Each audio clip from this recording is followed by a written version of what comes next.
ஒரு T20 match ஒரு team 75 runs மட்டும்.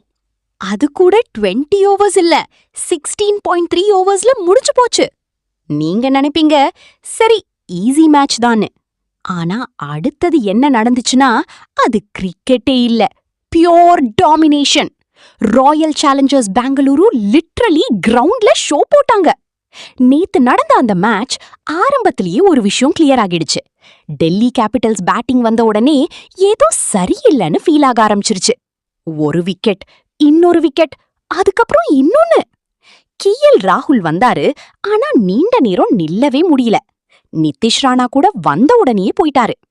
கிரவுண்ட்ல பிரஷர் அதிகமா இருந்துச்சு, ஸ்கோர் போர்ட் ஸ்லோவா மூவ் ஆகுது.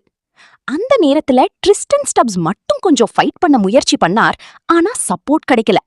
முடிவில் 16.3 ஓவர்ஸ் முடியும் நேரத்துல ஜஸ்ட் 75 ரன்ஸ். ஒரு T20 மேட்சுக்கு இது ரொம்ப குறைவுதான். ஆனா உண்மையான ஷோ அப்புறம்தான் ஆரம்பிச்சுது. ராயல் சேலஞ்சர்ஸ் பெங்களூரு ஃபீல்டுக்கு வந்ததும் அது ஒரு சேஸ் மாதிரி தெரியல, அது ஒரு ஸ்டேட்மெண்ட் மாதிரி இருந்துச்சு. விராட் கோலி காமா இருந்தாரு, எந்த பிரஷரும் இல்லாத மாதிரி.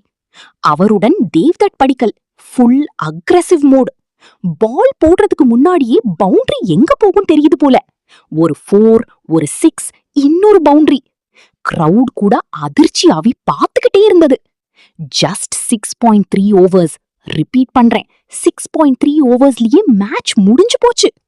9 விக்கெட்ஸ் வின், இன்னும் 81 பால்ஸ் பேலன்ஸ். இது சாதாரண வின் இல்ல, இது ஒரு டாமினேஷன். இப்படி ஒரு பெர்ஃபார்மன்ஸ பார்த்த பிறகு ஒரு क्वेश्चन தான் மைண்ட்ல வரும். RCB இப்போ அன்ஸ்டாப்பபிளா அல்லது DC கம்பேக் பண்ணுமா? கமெண்ட்ல சொல்லுங்க. வீடியோ பிடிச்சிருந்தா லைக் பண்ணுங்க. இன்னும் இப்படிப்பட்ட கிரிக்கெட் அப்டேட்ஸ்க்காக சப்ஸ்கிரைப் பண்ண மறக்காதீங்க.